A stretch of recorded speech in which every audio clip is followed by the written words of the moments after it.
So let's jump into it with the topic of the economy versus lives. So you mentioned there's some differentiation between economy and lives. So can you give me a little bit about what you mean there?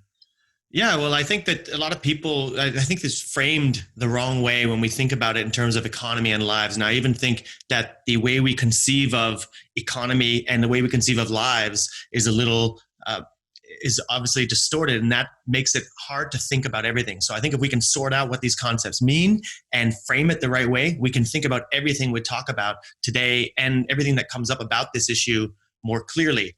So the economy, first of all, is not an entity that which supports people or something. What is an economy? An economy is a name that we use to describe a process, and it describes the choices and actions of individual people. And then it's the sum of these choices and actions, which is what we might call an economy. So we can think of economic activity at the individual level. So we're all trying to take actions that effectively maximize our own profit, if you will. So we're trying to expend the least amount of resources and get the maximum return in every aspect of what we're trying to do. So we're trying to pursue economy, right? And to the extent we do that is the extent to which we flourish and do better. So we're trying to pursue optimal nutrition. I'm trying to buy the best, cleanest, safest food for myself and my kids if I had them. You're trying to pursue a safer, better car, better house, better career. You're trying to be as economical as possible to, as I said, expend the least amount and get the most back. And to the extent you do that, you might say that your personal economy is good or bad. And then we can do better by trading with other people who are also doing this. And to the extent people are doing it well and they are also profiting, and then we can trade with them and we can do even better with cooperation.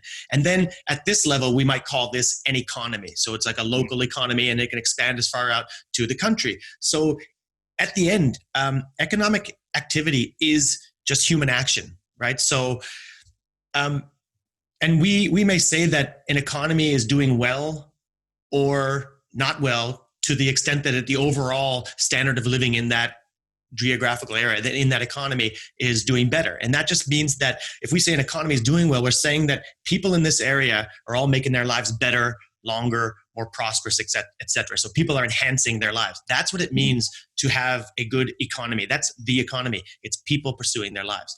So now people understand this on some level, right? But then they go and switch its meaning when they think about this kind of alternative. So they might think of it as, they might use it as a euphemism for the rich or something. And then it becomes the economy and rich and greed versus people's lives, real lives. And that's how we kind of think about it when we use this thing. And I also want to take a side note here that when we talk about the rich, if we're on social media talking about these issues, and if we're talking about, I might have more time to watch Netflix and I'm lucky I can work from home and all these things, we are the rich who are saying that. We're very rich. And it's kind of embarrassing to talk in terms of economy versus lives in this way.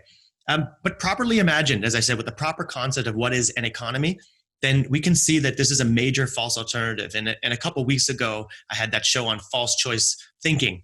It can't be the economy versus our lives because economic activity is life. And let's also say that we also owe our ability to deal with this pandemic because of our strong economy. So it's that most people can, again, work remotely. We can be productive. We can trade. We can seek information. We have all the testing, the medical treatment. What else have I got? Provide food, right? We can still have access to food and goods, services with good transportation, all remotely, all by staying at home. And on top of that, more is that we even have time to deal with such a thing as a virus. Right? We can understand and be more prepared. Like people compare this a lot to the 1918 pandemic. At that time, they didn't even know what a virus was. They were only able to infer that there was something smaller than a bacteria, but they couldn't see it. So that's what they were dealing with at that time. We're dealing with much more than that. Do you have? So you're basically talking about the idea that people now are saying like you can have one or the other. If you want to save lives, you have to sacrifice the economy.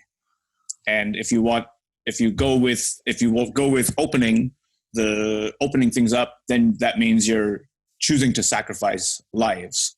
But you're saying it's not that either or choice.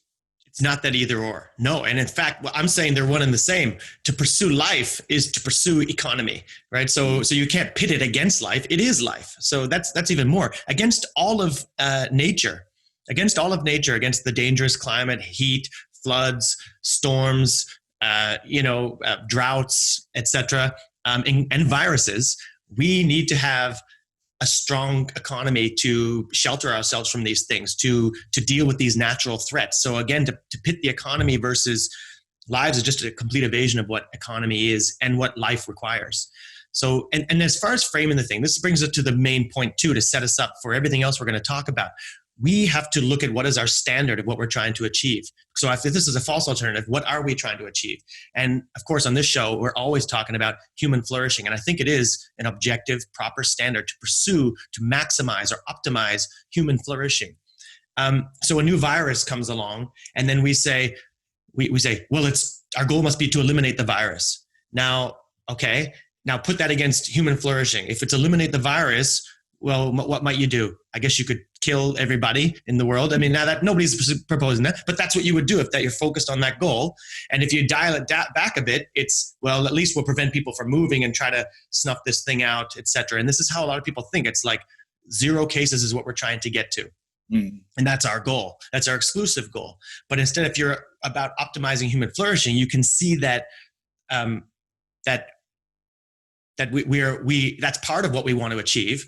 Right? We have a new thing to deal with, but it's among many factors that we have to deal with. And we have to never discount that this stagnation is regression, and it leads ultimately to death. It's not healthy, right? So people understand that poverty is correlated with bad health, right? So you don't make people healthy by making them poor, you see. So, and we've been making people unhealthy and unsafe in the name of health and safety because of this poor alternatives.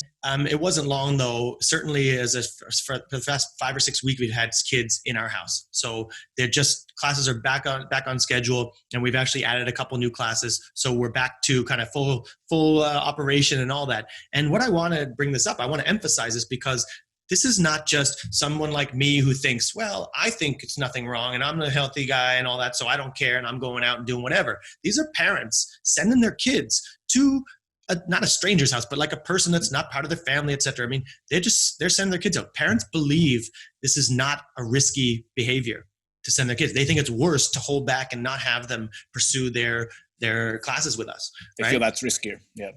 They feel that's risky. They've been sending their kids, and I think that's very important. And what I ask myself is, what if it had been illegal to do that?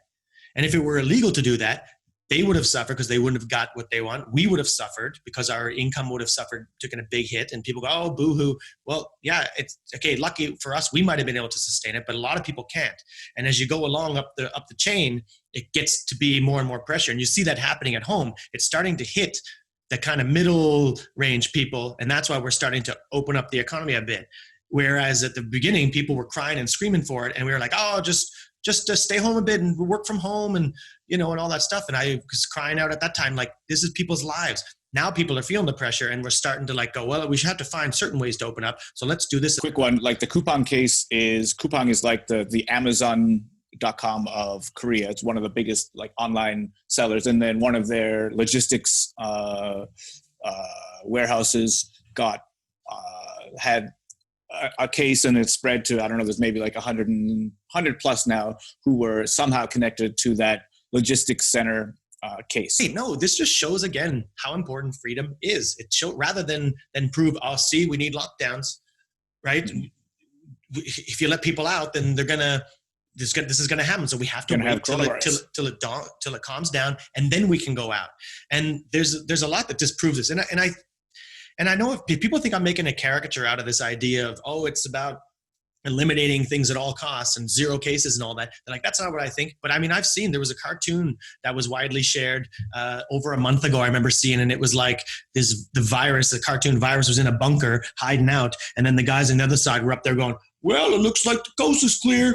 I guess we can go out, right? And then the implication was that if you're a person who thinks you can open up the economy, just go out now because it's safe, you're an idiot, because look, the virus is still out there. And nobody's I mean, I'm not on this path that we have to eradicate it or they have to wait till there's a vaccine before we move, because even with a vaccine, you're not going to eliminate the thing. The thing is here, and there's going to be a second wave. This stuff is important to talk about because we're going to see how are we going to deal with it the second time through, which is coming.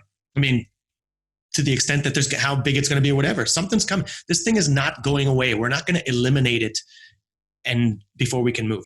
Right. And then the Kupang one is the same thing. It's not like Kupang said, we'll shut down operations. Everybody in Korea was shutting down operations. Okay, we're going to gradually open our warehouse. And then they did, and then they got an outbreak. No, it's been open. They've been operating daily. We've been getting boxes daily. They're all out. Company after company after company all over Korea working full capacity. And then somebody who was sick went, and then the people didn't practice particular, protective practices, right? So then you have these cases. Now you get these cases, and then what happens is people who are around there shut down and kind of, not shut down, but they kind of hold back and say, okay, we have to be careful now.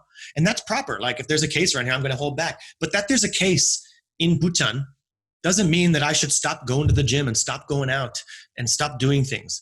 And it doesn't protect the vulnerable that the healthy do not go out and pursue economic activity. In fact, it hurts the vulnerable more because what the vulnerable need is a thriving economy. We've seen how much of safety and health is a function of wealth and a thriving economy and people focused on solutions and medical treatment and access to food and access to remote things that they need, we can bring to them. So we can serve the vulnerable more by having a thriving economy. And to the extent we don't have that, they're hurt. They're the first victims of it, is what I say.